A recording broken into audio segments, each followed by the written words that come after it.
All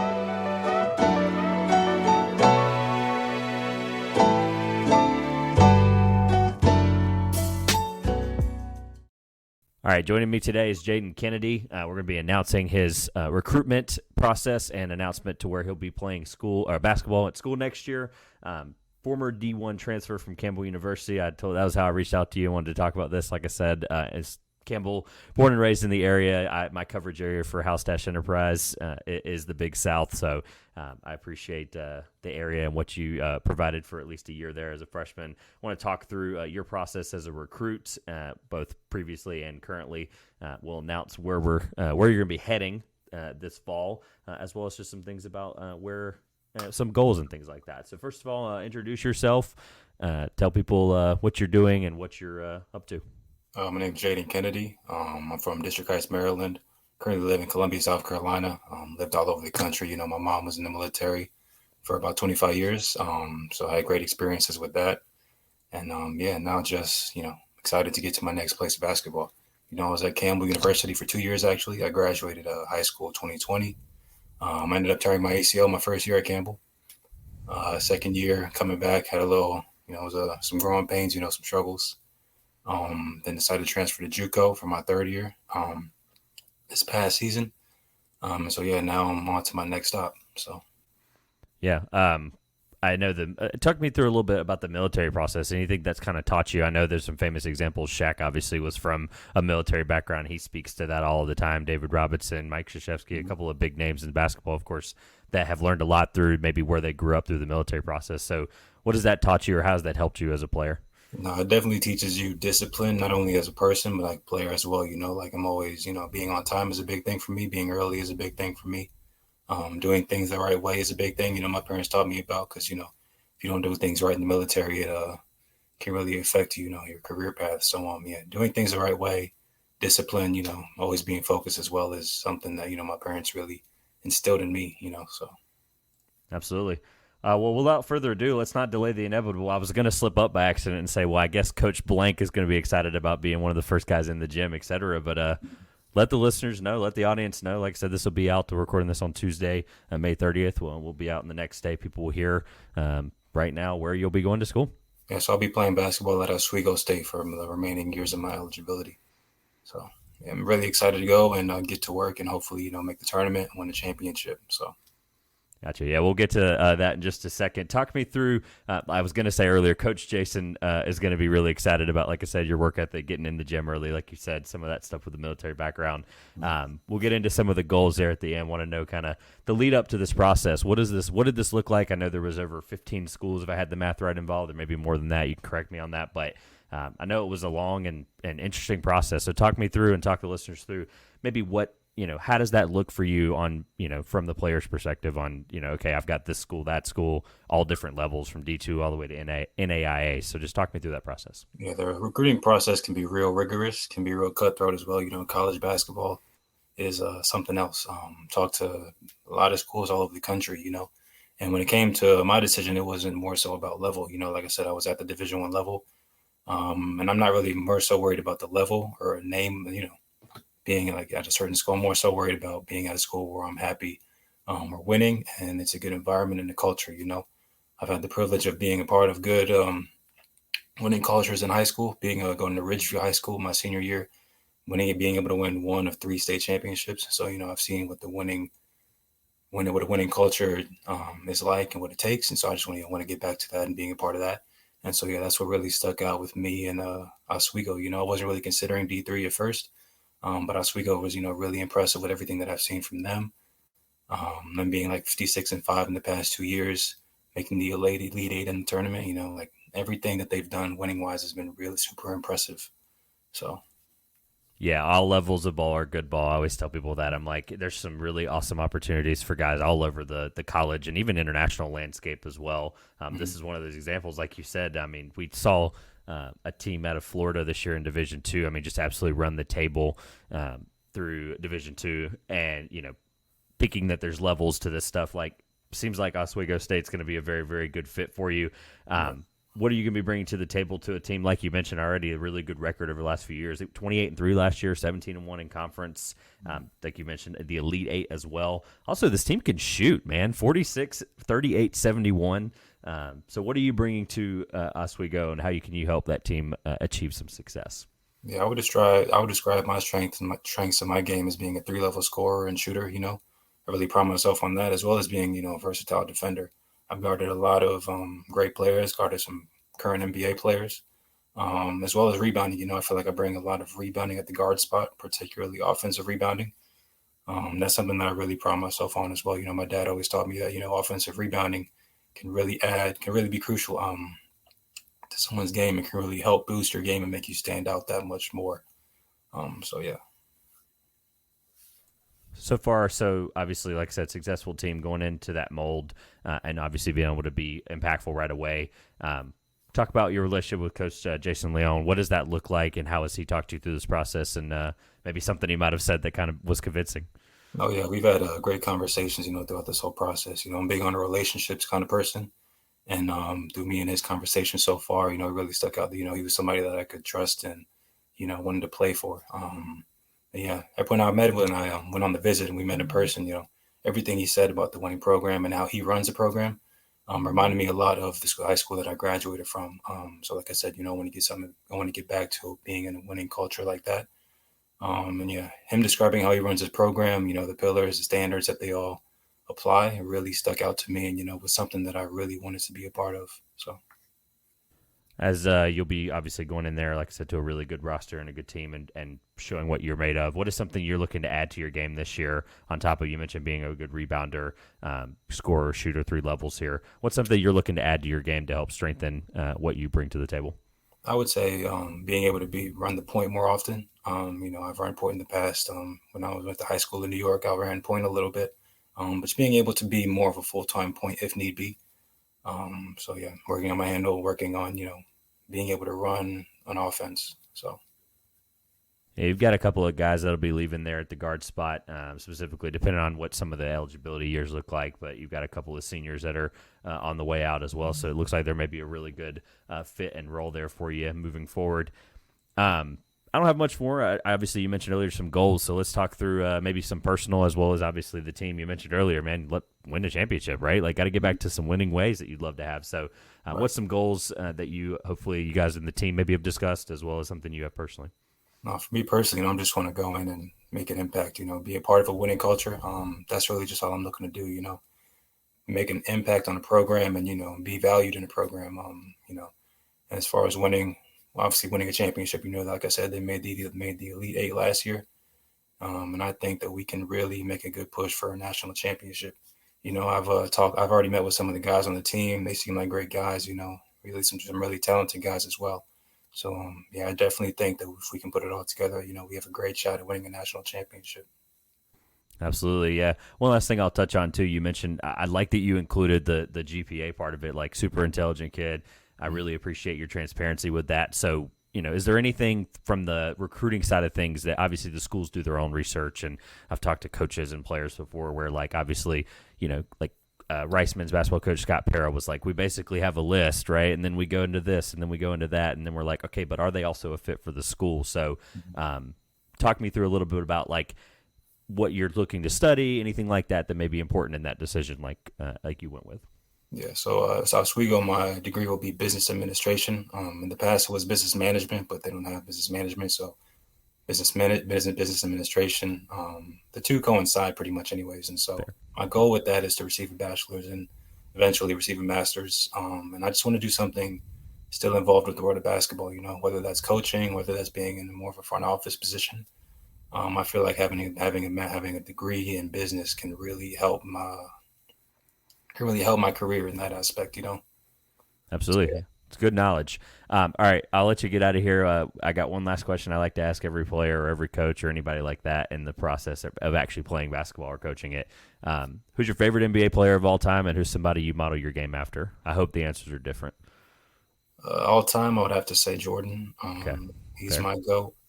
Model my game after. I don't really think I have anybody I model my game after. I feel like when I was younger, I definitely looked up to like Kevin Durant. Kevin Durant was one of my favorite players when I was younger.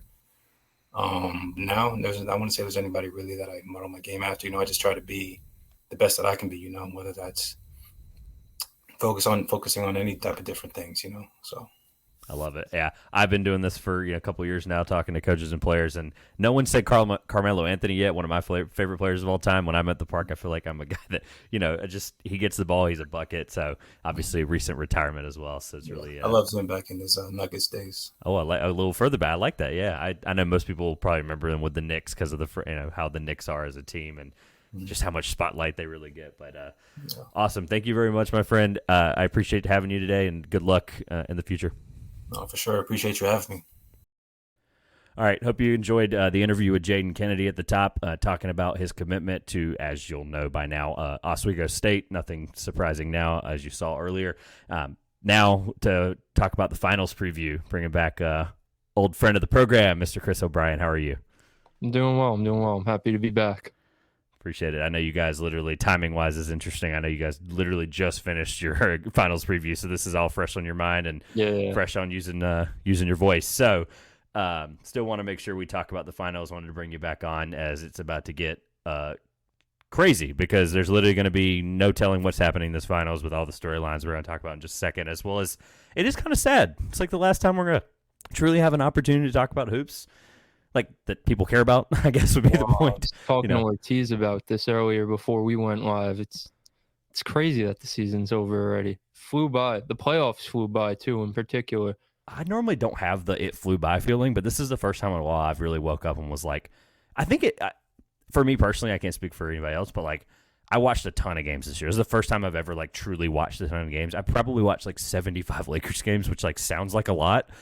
And it is when you're on the East Coast and they're playing 10-30 tips basically 90% of the year.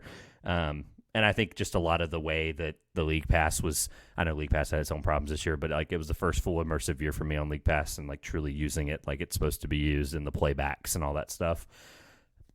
I don't know. I just feel drained. I'm kind of glad. I'm kind of glad the offseason's coming. Yeah, I agree. It was a lot of basketball this year that I watched more than any other year. So.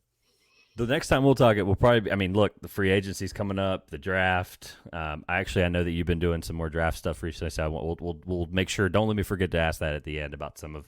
I know Twitter, you're up there about some of your guys and stuff, but I'll throw a few draft things in at the end to make sure we hit that. So, really quick, don't forget that the announcement the other day went live that Reaction Podcast will go out after every NBA Finals game, live on Twitter and YouTube with. Longtime guest Grayson Hill. If you can't tune in live, they will be posted the next day. So pulling a card out of you guys' playbook going live. I never thought I'd be a live podcast kind of guy, but the finals, you got to try something, and that's what we're doing. So I look forward to doing that, and that's the only plug that I'm going to throw in out there other than subscribe to the Ball Game Podcast. If you're watching on YouTube, you'll see it on the screen. I'm getting used to StreamYard. Chris is all too familiar with it, so he's going to see me playing around with a bunch of the tickers and banners and stuff, and I promise we're actually going to talk about basketball. So with that being said, the finals, with the Nuggets and the Heat, obviously we don't want to jump right out the gate and be like, here's your prediction, but what is a really big thing that you're going to be watching for from a matchup standpoint, from a personal standpoint, it could be, some underlying storyline that you've always been thinking about and wanted to put out there? What's something that you'll be really looking into this series? I think this is probably the obvious answer, but it's the Jokic-Bam matchup for me. I think that's the most interesting part of this series. I think that's where the series is going to be won and lost, and we'll talk about it, I'm sure, as the show goes on, but I think those are the two most important players on both sides in the series. So honestly, whoever ends up winning that matchup will probably win the series. I want to talk about matchups because I do think it's interesting. I think last time we talked, we did Nets, Mavs, kind of their storylines at the time and maybe some things surrounding them. And, those two teams and some of the things that when you look at guys, you look at, okay, this point guard versus this point guard. But really nowadays, you really only, the way I look at NBA positionally, and we'll talk about the draft at the end with maybe some of your guys, but, to me in the NBA, your position now, because of positionless and how the offense looks, like it's who you guard, right? So who your position is who you're guarding on defense. And someone made a really good point to me today that I really didn't think about it this way. Like it's obvious once you say it out loud, and I hope I can describe this right with Jokic and Bam, and I'm glad you led with that. Jokic on offense versus Bam on defense, right? Like, that's going to be a very obvious matchup. That's kind of a wash, right? Like, Bam's a good defender. Jokic, obviously, I'm not comparing the two. I'm not saying one's going to stop the other easily, but Jokic is best on offense. Bam's best on defense, right? So they wash each other in that regard, at least, the way they play. And then Jokic on defense versus Bam on offense wash each other out a little bit. So it's almost like this weird thing. Like, that's going to be the most interesting matchup, but at the same time, like, if I'm the Heat, I'm probably just going to put my hands up and be like, if Jokic has a 55-point triple-double every night, whatever. Let Michael Porter Jr. beat us. Let Jamal Murray beat us, who's going to be a really interesting matchup we'll talk about in a moment. Yeah, I think that's the most interesting part. The second thing you said, Bam's offense versus Jokic's defense. I think that's what I'm most interested to see.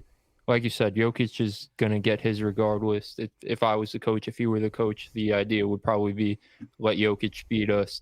Those other guys, we have to stop them. We don't want to lose to Michael Porter Jr. We don't want to lose to Jamal Murray. Jokic, we're not going to stop him regardless of what we do. So I think Bam offensively, especially coming off the series he just came off of offensively, where it was kind of up in the air, a little bit wishy-washy, that I think he really needs to be aggressive in this matchup, and that's where the Heat can win the series. Look, I'm in no way and this is something I've wanted to mention for a while, but just Bam as a player coming out of Kentucky was so interesting because he almost played in the draft, we undervalue guys' size or overvalue depending on their position. And he was somebody that I think measured 6'9" without shoes and all that stuff. And I think that plays into a really good point with Jokic though. He's so mobile, Bam. He does that little, high-low dribble handoff stuff on offense. And that's where you see his mobility. But he's one of the most mobile big men we've had in a while. And I think that's really going to be important against Jokic, who literally doesn't could play an entire half not in the post. And it would be okay. They would be completely fine on offense. They would run the two-man game with Murray and all that stuff that we'll get into. But I think it's interesting what Bam brings defensively because of how mobile he is. And I think the quick feet's really going to be important. The matchup I'm looking forward to that I think is going to be interesting, as I mentioned on defense, is how you guard, right? Who you guard is what your prototypical position is now. Michael Porter Jr. is not guarding anybody at a good rate right now. So where they try to disguise him on, mano a mano, it would probably be Jimmy or whatever cluster of a power forward rotation they'd have with Kevin Love, right? I think if you're Denver, you're going to hope that Michael Porter Jr. isn't going to get abused, and that's one thing I'm really looking forward to seeing how that plays out. For sure, yeah, that should be interesting. It should be interesting. But then you look at it on the other end, the Heat probably, I don't expect Kevin Love to get a bunch of burn in this series. So the Heat really aren't going to have anyone taller than 6'5", 6'6" to match up with Michael Porter Jr. And he's on the offensive end, he's been pretty incredible in these playoffs. And he's just a guy who could get a shot up over anyone. So I don't know if you really want him being guarded by someone 3 to 4 inches shorter than him. So it should be interesting on both ends, Michael Porter Jr. in the series. If we literally just look at, I know this is a 1 seed versus an 8 seed, and I know that's going to get clouded judgment here when this game goes 6 or the series goes 6 or 7. We're going to look up and be like, that doesn't make any sense. But if we've watched all playoffs like we have, it's very obvious that these teams are actually closer matched than people think, at least just from a logistical standpoint. But if you just look at the statistics, Denver outscores them by 6 in the playoffs here. I guess these are actually technically regular season stats, but out-rebounds them in the regular season, which when these teams weren't exactly at their best all the time. But it's interesting that the NBA Finals stat tracker doesn't show you playoff stats. It shows you regular season comps. I thought that was interesting. But Denver obviously averages more assists, only half a steal less, average 4.5 more blocks, 1 more turnover. That's pretty normal for Jokic. And then they shoot 50% from the field. Denver does 37% from 3 and 75% from the line. Miami beats them from the line. So just from an overview standpoint, what has to happen for Miami? Because I hate to ask it always like this and just be I don't want to be a talking head, we're up here on First Take, arguing, bicker, and whatever. We're not going to do that. But what has to happen for Miami? And I'm not discrediting them being an 8 seed. I'm just going with the obvious, that they are the team that should not win this series just by logistical understanding of basketball. But what do they have to do to win this series? What is the thing that has to happen no matter what? And I know the easy answer is probably Jimmy Butler has to average 35. So maybe if not that, assuming Jimmy has the series of his life, what has to happen? think it's Bam. Like I said, Is he really that important, you I think? really think he's the X factor in this series. I think offensively he's gonna have to be great. He's gonna have to give you 20 points a game at minimum. He's gonna have to give you. I hate to do this with Jokic because he's so incredible, and every time I say something about Jokic, he proves me wrong. Like he really does. He's everything. I've been wrong about him for years. Like I've already owned that on our podcast. But I've been the opposite, by the way. Let me be clear. I picked Denver to make the finals in October, so like you did. It was bound to happen, you know. But I think Bam has the offensive skill set. I know everyone, the easy thing to say is about Jokic getting exposed defensively. It's an easy cop-out. But a guy like Bam, who, like you mentioned earlier, and you were talking about defense, but just a guy who moves the way he does, I really think it could end up being a problem for Jokic. Jokic has been phenomenal defensively in these playoffs. Like, positionally, he's always been a pretty solid positional defender. That was never one of his problems, but especially in these playoffs, he's been borderline great in terms of just being in the right spot at the right time. But I just think Bam's quickness can, if he's aggressive, it could just open up the game for the Heat. Then I think the game needs to be open. You're going to have to put up points to beat Denver. So I was trying to, yeah, go ahead. I see where you're going with it. Like, as much as the Heat's defense is great, they play great team defense. You're not gonna stop the Denver Nuggets. The Nuggets aren't gonna have. What did the Celtics score last night? 84 points.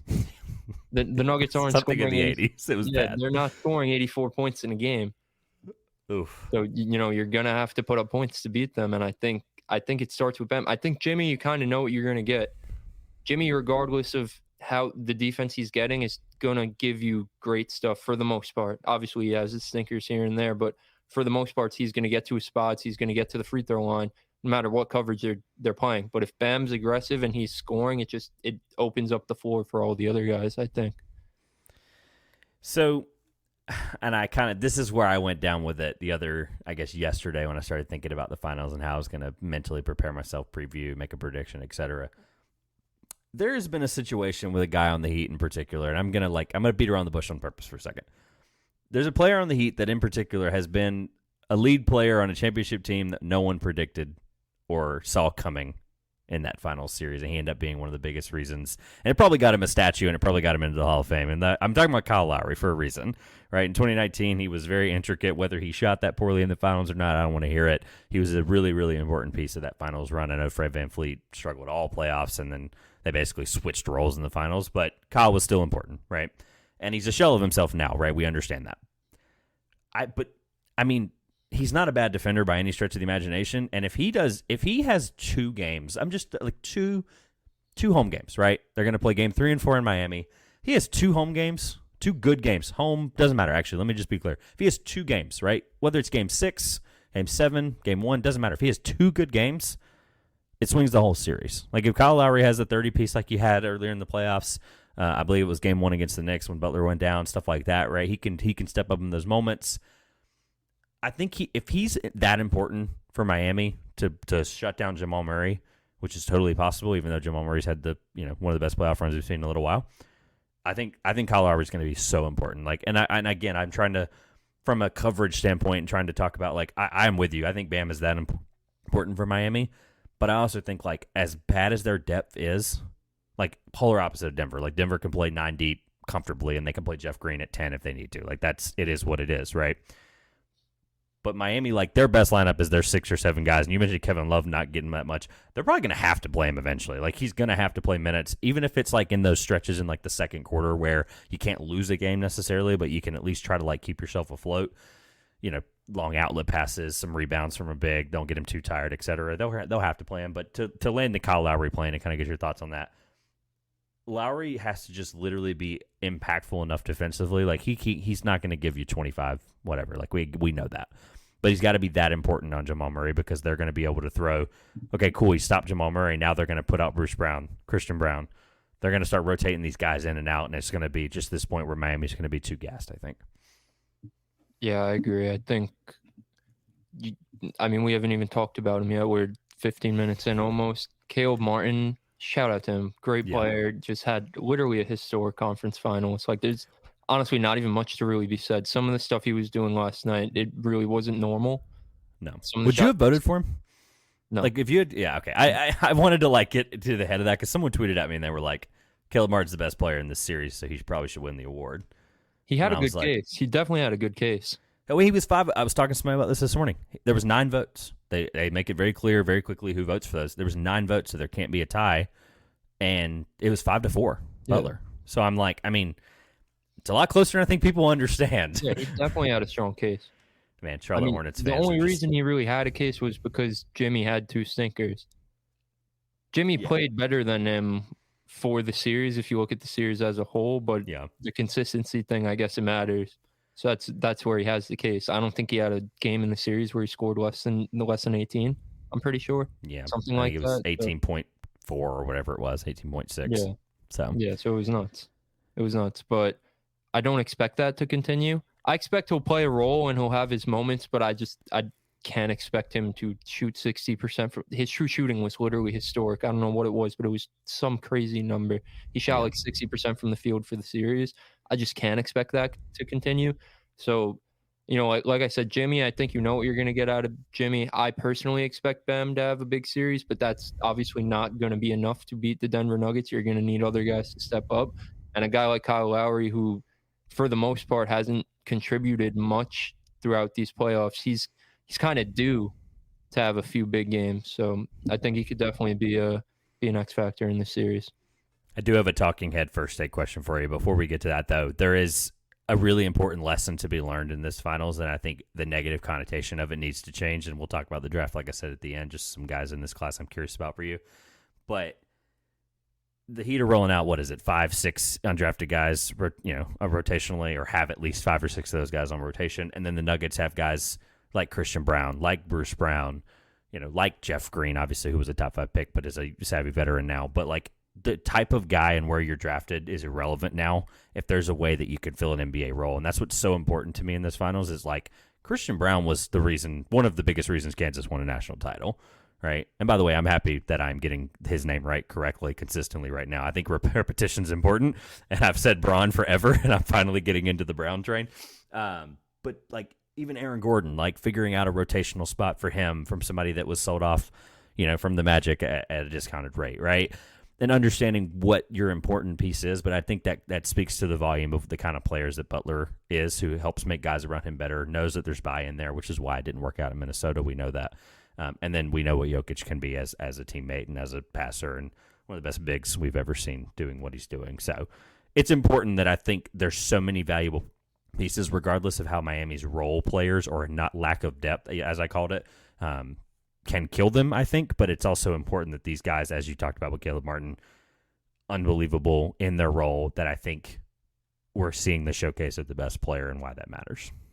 So for sure. I mean, this is I know there's some narratives about this is going to be a boring finals or whatever. I don't believe I completely disagree. I'm not just saying that to say that. Like, I completely disagree. I completely disagree too. That it's going to be high level, high IQ, yes, quality basketball to watch. And like you said, these guys are throughout the rotation. They're just winners. They figured out a way. So all of them have their own litlittle chip on their shoulder. Yeah, chip on their shoulder. Whatever it is they went through, and they're just proving people wrong on both sides. It's going to be good basketball, and they still have the chip on their shoulder going into the finals. They still have stuff to prove to people, so it's going to be interesting. There's a joke to be had about what Jamal Murray's adversity was, but we won't go down that rabbit hole. But if you know, you know. So I do have a talking head point for you, because I know people love the finals and want to hear previews, and eventually do want to hear prediction, and we do want to get to the losers in these Western Conference finals and maybe just some really quick stuff there. But I love these kinds of questions because I am an NBA historian at heart, and I do care about how history repeats itself, both in a context of basketball and as well as just history in general. It's hard to sit here and look at these two guys, and obviously these storylines are going to happen now, next week, and then after June 18th. But first of all, I guess to lead the question out, does Jimmy Butler make the Hall of Fame if he doesn't win this finals? Yeah, a Hall of Famer for you. So he's 100% in. I think he's locked. I think the way the Basketball Hall of Fame works, that's why I hate these conversations. Because it's like, I'm with you. I agree. There are some bad dudes in the Hall of Fame. Right, yeah. And I don't mean that from like a disrespectful standpoint. I mean that from of like if there's a standard level, we don't know what it is, right? It's not consistent. To answer your question that I think you care more about to answer, I'm not really moved by Jimmy Butler's legacy that much. He's a great player. Like, he was formidable. So I know Jimmy Butler like he's my brother. That's my guy. Have his jersey. Like, that's really my guy. I really love him till the day I die. But he's a great player, but there's a lot of players that I'm taking before I'm taking Jimmy Butler just on an all-time list. And even if he wins this ring, he definitely moves up. Like, you win a championship, your legacy's going to improve, obviously, but it's not marginal. Like, I'm not looking at Jimmy Butler really differently than I look at him at this point. I think once he beat Milwaukee, that's when he climbed up people's ladder, if that makes sense. Seeing him take down the 1 seed, that was like, all right, like, this playoff Jimmy thing's real. Like, this is who he is. He's going to rise in the playoffs. Everyone kind of really took note, but I know I picked the Celtics to win it all. Like, I am surprised he beat them, but when I look at it now, it's like, am I really surprised? So, like, that's who Jimmy Butler is. I think it's great that we're having this conversation because I think this is almost a little bit of like player team hate therapy for me. Because like, there's no like for the longest time, like Pat Bev is the poster example of if he's not on your team, you hate him, and if he's on your team, then you love him, right? I hated Pat Bev until he was a Laker. Then now I'm like, you know what? I kind of been on this Pat Bev guy. Now that he's on my team and now has moved on. Butler's obviously not that example because he never played for the Lakers, but from just an understanding, like they played each other in 2020, and I had to root against such a marvelous performance, right? And like this playoff run, like I'm in on Jimmy Butler, whether it's Hall of Famer. Like I'm just happy for everything he does. I'm glad it's not against my team again. And at the end of the day, like I needed this from a standpoint of like we sportate people, right? Like at the end of the day, we have these like Celtics, Lakers, and all this other stuff. Carolina, Duke, right? You get that. But at the end of the day, we respect these guys. And like I'm just like 8 seed hasn't happened since the Knicks in 99 or 2000, whatever year that was, right? And I mean, history tells me that he'd have no chance of winning this finals because if I remember correctly, that Knicks team got either swept or lost in 5 in that playoff round to the Lakers. But nonetheless, the question I really wanted to lead with, and I hope it's not just this easy answer, but like whose legacy, like who does this mean more? I hate to do these talking heads more thing, but it's a good question, I think. Does Jokic need this more or does Butler need this more? Is this more impactful for their legacy, like overall? Is this just like clear cut? Is it Jokic or am I just like think crazy? It's Jokic. Okay. Even though he's 20, whatever he is, 27, 26. I don't even know. I think Jokic is Jokic is already an all-time great, but like he's on the trajectory of, I mean, we were talking about this in our group chat earlier today. Like he could finish as a top 20, top 15 player of all time. Well, we've never seen this before. I think Jimmy Butler, like I said, his legacy kind of is what it is. If he wins a ring, like I said, it definitely helps his legacy when you're having conversations of ranking him against other players. But I don't think it moves him up that much. Jokic, we're looking at, like I said, a potential top 15 player of all time when those guys win championships. Yeah, I think that's where the ring thing becomes so important for where they are legacy-wise, and I think that's why it's at least – I knew it was probably an easy answer, but at the same time, like, I'm with you. I'm in the camp where, like, I've reached the point where, like, we haven't seen a guy like this since Larry Bird. Like, the way – like, and I think Jokic from a passing standpoint, from a rebounding standpoint, from – like, he's above that, and then I think IQ-wise they're on the same level. So, like, I'm just saying, like, we haven't seen a guy that – of this type of player and the versatility that's that important.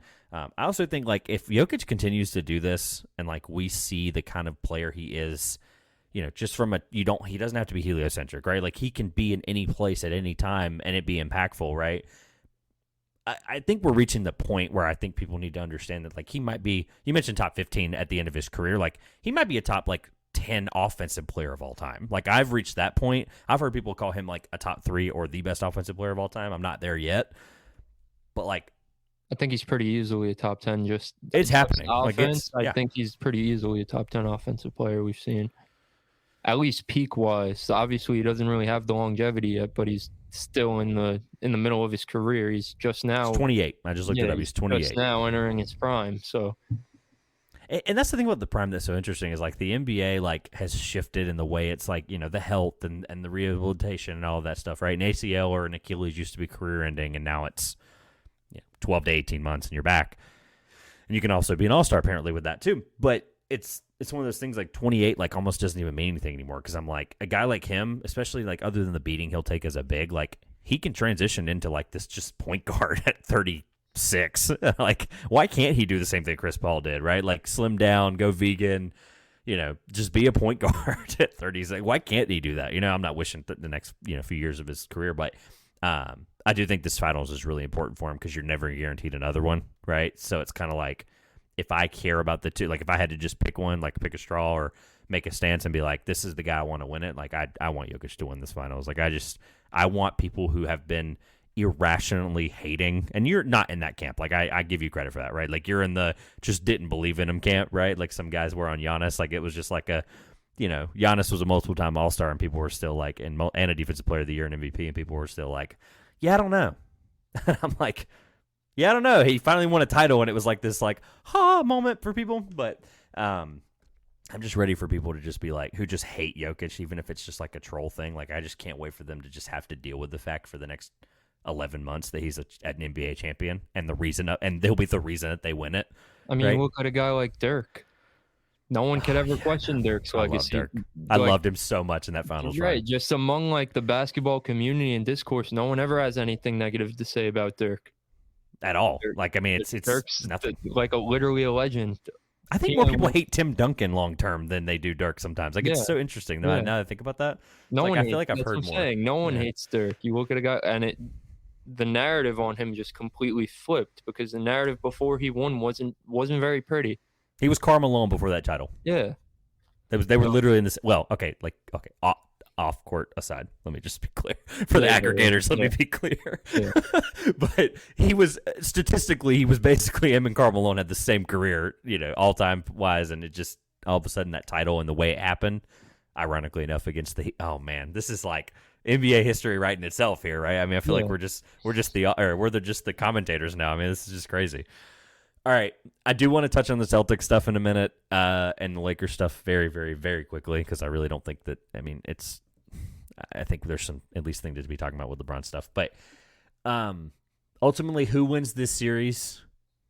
How many games? And is there anything else X Factor wise that could be a big difference? Because I think X Factors are really important in predicting this stuff. I'm gonna take the Heat in 7. Oh my God! Yeah, I don't feel good about it. I said it on the podcast earlier. I really thought about it. I really broke it down. At first all week, because we thought the Heat were advancing a week ago when they were up 3-0. We thought it was a lock they were going to advance to the finals. We thought it was set in stone already. And I was thinking about it, and I was like, Denver in 5. Like the Heat have no chance. And Coach Spo just keeps doing things that I can't really count him out. And I don't know, like, I guess it's the same thing again. I'm doubting Jokic again, but I really, really, truly believe, I've talked about him probably 5 times already throughout this 27 minutes we've been live, but Bam Adebayo, I really think could give him a problem. I know, like, historically, Jokic handles Bam, and I expect him to handle him offensively, but I really think Bam's offense could really just change this series. If Bam is aggressive and scoring the ball at a, fairly efficient clip, I think the Heat offense is going to be able to hang just enough to be able. And Jimmy Butler in clutch time, I don't know if there's any player I'm taking over Jimmy Butler in clutch time right now. Yeah, I don't know why I'm shocked that you said that, because like I feel like I didn't really get the indication you were pulling the wool over my eyes that we were like. I mean, yeah, the Bam thing was important. You mentioned it a couple times, but like, I was not in the camp that you were just going to pick the Heat in 7. Like, that is not where I thought you were going with that. So that's interesting. I think if the Nuggets win the series, it'll be a lot of blowouts, and they'll beat them convincingly. But if the Heat win the series, and like I predict the Heat to win the series, they're gonna win a lot of close games. They're gonna win 4 close games, and like I said, there's just no one I'm taking over Jimmy Butler in clutch time right now, honestly. Yeah, So, there is a few things from crunch time that I don't have the numbers in front of me that would back it up, right? I think we were just so enamored by De'Aaron Fox and the Kings crunch time this year that it just no one else mattered. But there is some, like, we saw them kind of collapse against the Timberwolves in Game 4. I think that was just more like, what did Doc Rivers say? Playing with their meat, playing with their food is what he meant. But I think that Timberwolves series, like, that's Denver did. I mean, I think they just played around with Minnesota and they didn't take them seriously. And Anthony Edwards decided to win the game single-handedly in Game 4. But I think there's some stuff there that Denver like has figured out, and I think that's a testament to Coach Malone. And granted, a guy can be fired up all he wants. If suppose the better coach. But I think Malone has improved drastically, and I was in the camp they could have fired him a few years ago, and I'm very glad that they didn't. They stuck it out. He clearly has a scheme and a system that fits and works around the best player. And very convincingly, I said to someone, I said that if Boston makes the finals, like, somehow, like, obviously this was before I meant pre-Eastern Conference Finals. If Boston makes the finals, like, Denver could sweep them. Like, I really wouldn't even be shocked about that, especially after what we saw with the shot chucking and stuff with Boston.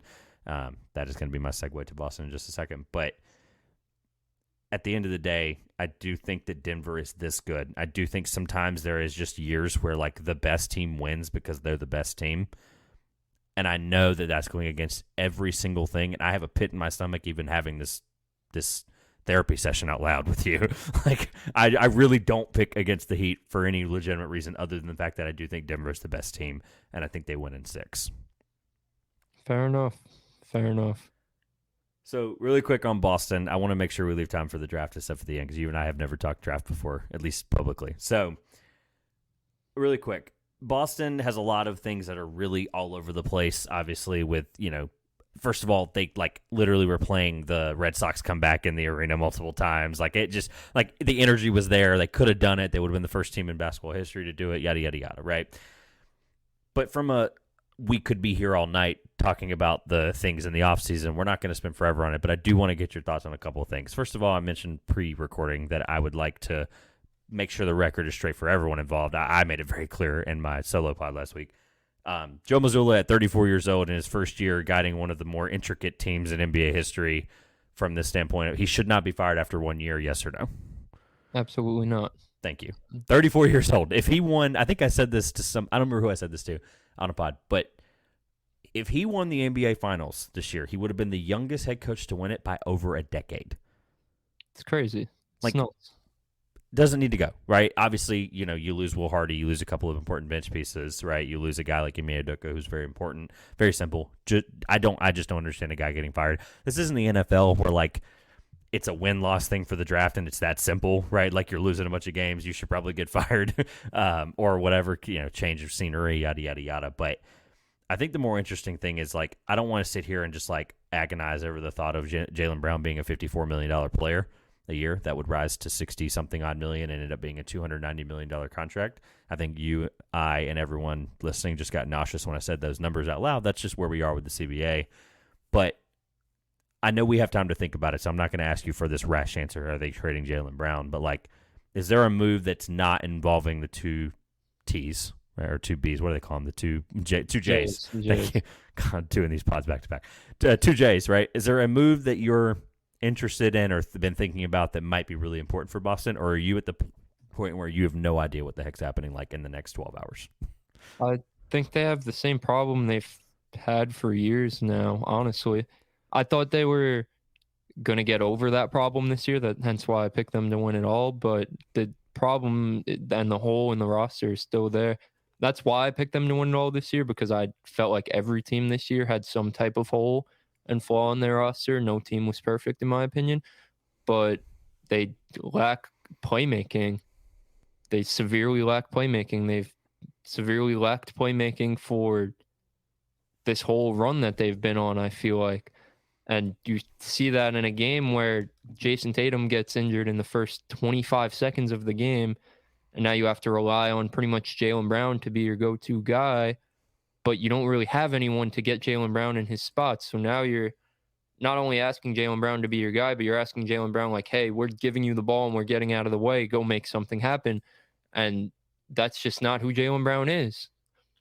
That's just not who Jaylen Brown is. He's great in transition. He's developed his shooting and his ability to create for himself, but he's not that guy that you're giving the ball to for an entire game and saying, run the entire offense. And, I love Marcus Smart. He's phenomenal at what he's good at, but he's not the best playmaker. You look at a guy like Derek White, who, again, had an incredible playoff run, was honestly their only bright spot in last night's game, but he's not the best of playmakers. And even a guy like Malcolm Brogdon, he's just not an amazing playmaker for his position. These guys are average at best in terms of being a playmaker at the point guard position, and they're great at other things. But you look at a guy like Malcolm Brogdon, who was injured for most of this series and barely played. From me watching personally, my thought process wasn't, dang, the Celtics are really missing what Malcolm Brogdon provides right now. It was the same thing I've always been thinking about the Celtics, like, dang, the Celtics are missing some playmaking right now. And I don't know how realistic this guy is, but the first guy that came to my mind when thinking about this is a guy like Monte Morris. I've got one better for you. I'm glad you at least threw me out a name, because I got one for you that I actually think will play a game. Okay, so first of all, before I say anything else, all great points from a playmaking standpoint. Like, it's eye-opening to me that Derek White is not a playmaking point guard, but yet he's still the most impactful offensive player that they've had the last 4 games. Like, it's right. Sad. Like, that is a place that you are where your point guard through and through. Derek White's their point guard right now. Was their best player, yet he's not a true playmaker, and somebody has to prevent the shot chucking. Last year it was Ime Udoka, right? That team would have been susceptible to it. He wasn't going to play that game, right? So it's simple that it either takes a true playmaking point guard or a coach that just lays down the law. Ime, whether all the stuff aside, Ime laid down the law, right? That was part of why they were so good defensively and why they came back, made that turnaround. I like this game. It's called Who Says No First or Faster. There's a team right now, and you mentioned playmaking, you mentioned Monte Morris. It's important, right? Like, it's super, super important to think that is like the obvious thing. So keeping that in mind, how fast, I guess, who says no faster, which by the way, I do think this is a lot more fun when I think it's a close trade, but like, I do think these teams can be partners this offseason. Phoenix picks up the phone and says, Chris Paul is, we've reached the back half of his contract, right? It'll be in that 2-year, $28 million. I think they had it backloaded, right? Where it was, they gave him all the money up front, try to win the title in the first 2 years. It's going to go down to 28 and come down from there. Both teams are not in very good cap places, and we know where Phoenix can be right now. And I'm going to try to very fast play with a trade on my other screen here in just a second. But who says no faster? Who hangs up the phone quicker? Brad Stevens or Matt Ishbia and James Jones? If Chris Paul is involved in some form or fashion. Do you see why I asked this question? It's so close. Like, I think this can actually happen. Yeah. It depends on what the other assets are in the trade, but if I'm Boston and I hear a guy like Chris Paul is available, I think I'm pretty interested. And then if I'm Phoenix, I don't mind the idea of moving off of Chris Paul. If that makes sense. So here's the issue, right? Boston's in a place where you look at the contract, you understand that Jaylen Brown's going to be up for his extension. We addressed that, 55 plus going up, right? Tatum's already going to be on the books for 28 plus going up, and it ended up being in the $200+ million range, right? So we know that that's there, right? Boston can figure out ways to fill in depth. We saw it this year with Hauser and some other things, and Pritchard is still not a bad player. They got to figure out what they're going to do with Grant Williams, who's an expiring $4.3 million contract. Gallinari has a team option, I believe, so they can waive that on Robert Williams, etc. So Al Horford is still on a 3-year, $26 million contract. It's a lot of money, right, for a 37-year-old center that shoots threes, right? But if there's some way that Marcus Smart, Robert Williams is on the table, and maybe have to get a third team involved for Phoenix, I think that both teams at least consider it, because Phoenix is to the point where they're trying anything they can, and they don't think probably that a 38-year-old Chris Paul, 37-year-old Chris Paul, that is to the point where he is injury prone, right? We've seen the thing where he's not going to make it through 60 some odd games, right? And then in the playoffs, once again, not able to consistently be there. So why Boston obviously takes that risk? Well, it's the best playmaker you can get possibly for the age and the contract, right? So it's at least taking the biggest swing in the fence versus taking another Derek White. Having 3 Derek Whites, sometimes having 1 Chris Paul might be better even at the stage of his career. So, look, I know there's more to this, and you're probably going to have to get a third team involved. Other than I've tried to play around with the contracts, and literally the only financial way it even makes sense is having Al Horford in the deal. I just don't see that being possible. So, with that being understood, like, I think Chris Paul is going to be a very valuable player this offseason for people like Boston who are just looking to make that swing, make that call, and at least consider it. I just don't know if it's a Brad Stevens type move. So I just beat around the bush for me to tell you that I actually don't think it's that possible. But the point I'm making is, like, that's the type of guy they're going to want to go after. Yeah, I highly doubt it, but it's definitely, like you said, if you're both teams, you're at least picking up the phone. Crazier things have happened from this standpoint in Chris Paul's career, and Russell Westbrook and John Wall and some of these guys have been moved with these large contracts. We know it's not impossible, right? And we know a team like Boston, I know it's not Danny Ainge, because if it was Danny Ainge, the deal might have been done already, but like at the deadline last year. But neither here nor there. I do think that's important. Like Monte Morris, there's names like that. Like I said, you get a few Derek Whites, you get a few Monte Morrises. Simple, right? But I do think that that's something we should explore in another conversation for another time. Some of the more realistic possibilities once we see how free agency shakes out, and obviously we know that the draft is coming up and anything can happen with some of those moves. So again, fiscally, Ayton's coming out of that deal probably or in some way, and a third team, that's probably where like Indiana gets involved for Ayton maybe again. I think 3 teams is going to have to happen after looking at the cap sheets here. It's just abysmal. These cap sheets are awful. Sure. So all right, anything. I mean, Boston, it is what Boston is going to be right now, and we don't know enough, but I know it's the hot topic of conversation. So I'll just ask you so we can have room for the draft here. When a guy retires or when a guy loses in a series late into the playoffs, and football happens all the time, right? Quarterback gets hit too many times, and they're like, oh, yeah, no, man, I don't know how many more years I got left in me, right? It's the worst time you can possibly talk about it or be asked about it, right? Right after a big loss, right after you've been beaten up for 16 NFL games, right, or more, right? Do you think LeBron's being serious? And if so, why? I guess would be my question. Absolutely not. It's that simple for you? He just scored 40 points in an elimination game. He's not retiring. Do you think he takes a year off? No. Do you think he actually takes a... Because I've seen the theory. Like, he takes a year off. He enjoys Bronny at USC. He's a free agent after that. Yada, yada, yada. I know the contract's not that simple, right? But this is his last year in the Lakers deal. A simple put, just contractually, this is how it's going to end up being, right? Like, it's his last year, right? And ultimately, if the point is to win a championship, then yes, you play another year and you try to win again. But we saw that, like, the car, the car's got a lot of miles on it, right? The car still runs, car still drives, right? We've tried changing the tires. We've tried spending $200 million or whatever he spends on his body every year, right? We've tried to do all the cosmetic things we can to get this car continuing to run.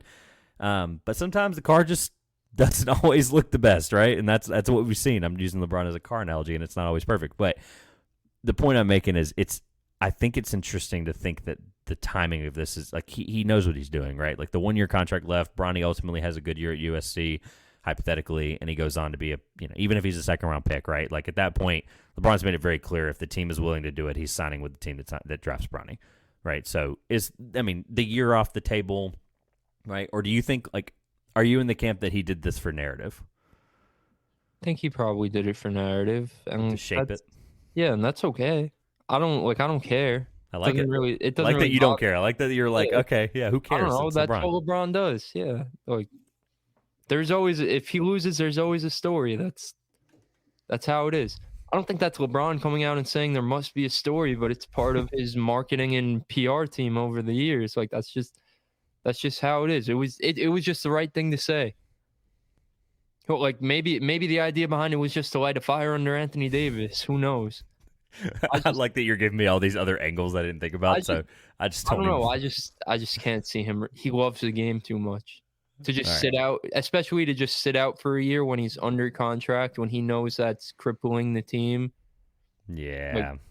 That's just not like he loves the game too much. I don't know him. I think he loved this team too. That's what makes it so interesting to think about. For sure. I think if this team, obviously there's a lot of, he even alluded to it in the press conference. Like there's just a lot of contractual things that have to happen for this team to be brought back together. And if not, then obviously they've got a lot to bring together and see what Rob Pelinka can do. We've seen him do it before. But, yeah, I don't want to spend forever on LeBron because I do think that it is I think it's the quarterback thing. Like, you get hit too many times. Like, you're always going to be thinking about that. And I do think Melo retiring the same day really did matter. Yeah. I really think I think that was why it came up more than it should have, right? I also made a point of this in my solo pod, which is why I'm bringing it up now, so I don't just talk to myself every time I bring this point up. But there's only a few guys that LeBron's reached this point. There's only a few guys now that he, like, in the media, like, he'll reveal things to or talk to about his camp, et cetera, right? Like, obviously Brian Windhorst, like, we know that is Windhorst has been covering him for the longest time, the best reliable information, et cetera. The other guy is Dave McMenamin. And that's who broke this interesting conversation that they had after he walked off the podium, right? Dave McMenamin's talking on the podium with him and then gets him in a hallway with the conversation clarifying, does that mean you would walk away, yada, yada, yada. And he's like, the back and forth was probably 2 minutes, but, like, we saw the tweet. It was there. That's what blew up everyone's phone at 2 a.m., whatever it was, Eastern. And then people woke up and saw it. So I do think that there's validity that it came from Dave McMenamin. I do think that has to be said because that's super important now when guys like him, like, same example, Brian Windhorst with the Utah thing, right? Like, that stuff happens, you need to listen. Like, that is like, if Brian Windhorst did anything outside of basketball, like, with knowing what we know about him in basketball, I would believe anything that he said. Like, I'd be like, yep, I think I need to listen to him about what's going on, right? If Brian Windhorst was a news reporter, I'd be watching the news every day, right? Like, that is important from a basketball standpoint and from a reporting standpoint with him and McMenamin. So, all right. Let's do the draft really fast. You have some guys you've tweeted about. I think there's one in particular, if I'm correct, that I would love to hear more about that I am personally not as in on, but I'll ask you the way I ask other draft chat guests in the past. We'll kind of make this a mini draft chat segment. Who is your guy? No matter what, every draft, everybody's got one. They're the guy, and it can't be Victor and it can't be Scoot. Let me just be upfront about that. But it can't be one of those two guys, right? They're going to probably be generational players. Who's Chris's guy? You're going to believe in till the bitter end, whether he goes to the wrong team, whether he's a 5-year NBA player, whether he's a 20-year vet that makes the Hall of Fame. Who is Chris's guy? Gigi Jackson. Really? That's not who I thought you were going to say, so I'm ready to talk about this. I was going to say Anthony Black. I did, and I am not in that camp. They're both neck and neck. So I'll talk about Gigi Jackson first. He's been my guy the whole time. Former UNC commit. That's why I'm kind of drawn to him because I thought he was going to come play at UNC. Well, you also got Elliot Cadeau today, if you probably saw that. Yeah. It's crazy, though, because of the, going to be a lot of guys that want the ball, and he's a guy that can pass the ball and needs the ball to pass it. So there's a lot more there. They're saying he's the best passing point guard we've seen since Kendall Marshall. I think Hubert's going to realize early on that he needs the ball in his hands, but super excited for that. But Gigi Jackson, it's just, you could look at the college stats, say he wasn't that good, he wasn't that efficient, but you have to, like, really just break down his tape to understand what you're getting with Gigi Jackson. And, I saw a bunch of guys tweeting about this past week, actually, and I honestly don't remember who, so I'm sorry, I'm not giving them credit, but a lot of guys tweeting about how important high school tape is. I think someone was speaking about a conversation they had with Bam Adebayo. I don't know if you saw Raphael Barlow. I'll give you the credit right there. Raphael Barlow. Who's also very high on Gigi Jackson. If I can find the tweet, I'll put it on YouTube on the screen. Yes. But talking about a conversation he had with Bam Adebayo, just pretty much saying about how important the high school film is and how within a college system, you don't really get to showcase everything you could do on a basketball court. And we saw South Carolina, Gigi Jackson got thrusted into a role that NBA superstars play. If you want me to be brutally honest, it was, you're the best player on this team. A lot of what we do is going to be ran through you, whether you're shooting well, playing well or not. Like, you're going to have to take and make shots. That's how we're going to win games. We win or lose based on how you play. And that's how a lot of NBA superstars, that's what their role is. So you saw things that I think you see from all-star level NBA players. I mean, the first thing that jumps off the page is his size and the way he moves. I've had several tweets about this, but it's really not normal to me. And we always talk about the guys like KD, Paul George, like, he's up there with those guys. And I know Brandon Miller is getting the Paul George comp more than anybody in this class, but Gigi Jackson, I don't see that either. But I think Cam Whitmore's closer to Paul George than Brandon Miller is, but yeah, that's neither here nor there. I think Rashard Lewis is a great comp for Brandon Miller. See, people are going to hear that, and they're going to, like, the aggregators are going to be like, that's a super ridiculous ceiling, but I am making it very clear for the 1,000th time that people need to stop overreacting to player comps, right? Yeah, There's a reminds me of Val, and I know exactly what you mean, right? He reminds you of Rashard Lewis. Right. Straight up, right? I have completely changed mine. When I post good at anything about comps, I am very clear that it reminds me of now, right? The example I give people, all the time, Scoot Henderson reminds me of John Wall. They're completely different players. But when I close my eyes, actually the perfect example I give, and you'll love this. Keontae George, when you close your eyes, like you know the Jordan Kobe thing when they did the little ghost shadow over each other, and it's crazy how Kobe just like used his moves. If you close your eyes and you think about Keontae George, is there somebody that comes to mind? I'd love to see if you can think of one. Like if you just like did that ghost thing again with Kobe over Jordan, if you did that with Keontae George, there's a perfect answer offensively. I might not be thinking of the same guy you're thinking of, but I see a little bit of Brandon Roy and Keontae George. Oh, okay, that's a good one. But Bradley Beal, I think they're identical offensively. Like it is crazy 100%. coming out of Florida. Their shot mechanics, shot mechanics, they shoot the ball. That's the example I give. I am in no way saying Keontae George is going to be Bradley Beal because he's a better defender, and I think their ceilings could be completely different. But what I'm saying is they remind me of them, and I like that you bring up the way Brandon Miller looks like this, and then like Gigi, right? Like obviously very loosely, like look, there's guys that are big that shoot that move like this. I keep going on Gigi, but I am with you. I am not in like the top 10, top 5 like a lot of people, but I do think that just because I have a guy at X number doesn't mean I don't think that they're good. I think there's just guys in front of them I like better. Yeah, I don't know. It's as simple as a guy with as much potential as he has in the upside. I'd really truly believe like he's an all-star wing in the NBA if he reaches his ceiling. Potentially even an all-NBA guy. Potentially the type of guy that you build a championship contender around. Jokic is doing things we've never seen before, but traditionally the past decade or so in the NBA, the ideal thing was to have these wings that could play both sides of the ball and that could handle the ball and run your offense at times. I don't think Gigi Jackson's like a LeBron where he's going to be running your offense, but just the handle and the way he moves, you could give him the ball and he could be your primary guy for stretches at a time. Like a guy like KD, who KD's not the best playmaker in the world, but KD you could give the ball to and he could run your offense for stretches. And the shooting mechanics are there. I think he projects well as an NBA defender, as a weak side guy, and eventually he'll develop, I think, into a okay to average on-ball defender. I think a lot of his defensive struggles this year was just based on his situation in college. South Carolina was kind of done and written off pretty early. Like they weren't really good at all. So I don't know. I really think he's going to be a special player. There's not a bad thing you said, because at the end of the day, it's less about the team for me defensively. It's about the fact that he's 18 years old, right? He's 17 when he started the year. I think 18 once they started SEC play. I mean, like literally you were playing Division I college basketball at the SEC level, and you're 17 years old and you're succeeding. Like it's important. And also the fact that like from a development standpoint, we're to this point in the draft community where the toxicity is the highest I've ever seen it, and it's disgusting.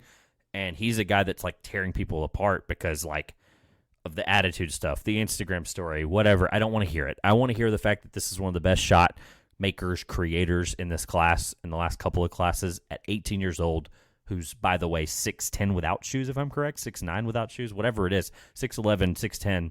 And I'm with you. Like I said, just because I don't have him securely in the top 14, to be fair, right now he's 16. I'm finishing up the big board. It'll be due mid-June before the draft, right?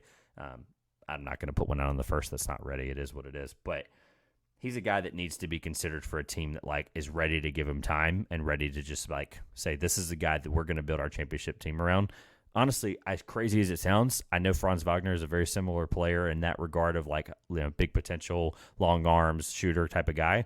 But why can't he be the 3 for them, right? Like, why can't that be a really big 3, 4, 5? I'm just throwing out a team without even looking at their draft order, right? Obviously, I think there's spots that could be detrimental for his development, like Washington, et cetera.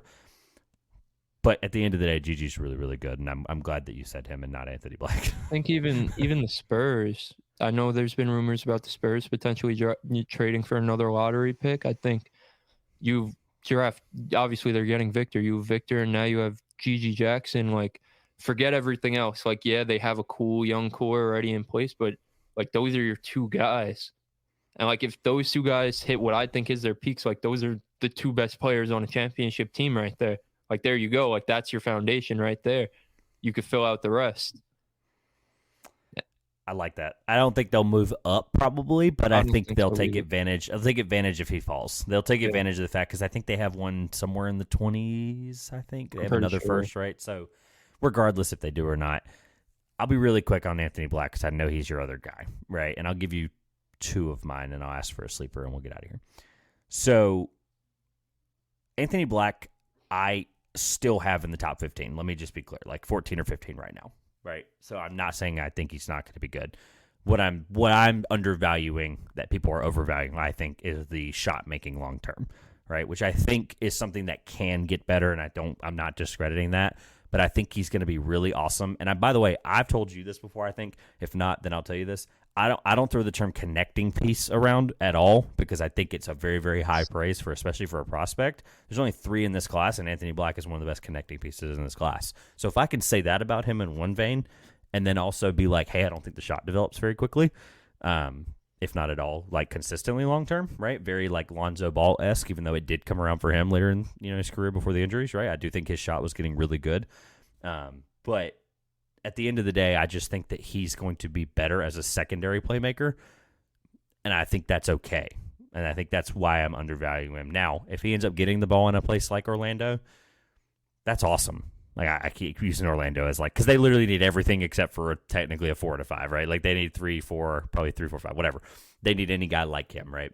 I do think there's a better fit for them personally at 6, but regardless, I think that he'll be a lottery pick, and I think he'll be very valuable. I just hope to God it isn't to like somewhere that's just going to like make him do too much. Like let him be comfortable like he was in those Maui Invitational games where he had 32. He had 32 because half his team was out, right? Like, and he had to step up and be an important player, and he was. So I do think he's very, very good. I just think there are some things that I'm just not buying long term. Right. I think that's why I have him so high though, because of the things you said. I think he has such a high floor because of the things he's good at. I think there's no question in my mind he's going to be an impactful NBA player to some extent. And then if he goes to the right spot with the right people and he develops the shot making and just the overall being able to catch and shoot, then we're looking at a potential all-star.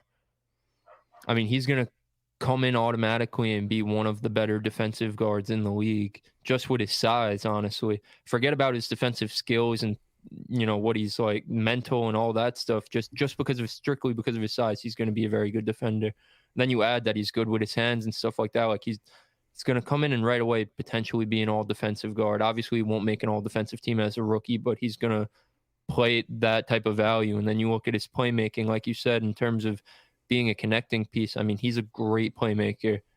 He's a great playmaker. He loves to get out and run. He's good enough in the pick and roll as a playmaker. I think the pick and roll is going to be iffy for him when he comes in because teams are going to slip under screens, obviously, because he can't shoot.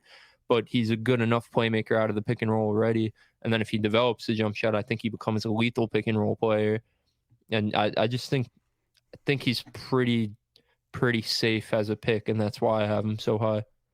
Yeah, I like the floor thing because I do see the floor. I didn't see it earlier in the year as much, but I think the floor, I think there's a guard in the same range in Casey Wallace that has a really, really good floor from a defensive standpoint, and I do have him ahead of him. I actually do technically right now have JHS above Anthony Black, but it's only one spot, so 2 spots actually. I moved both of them up.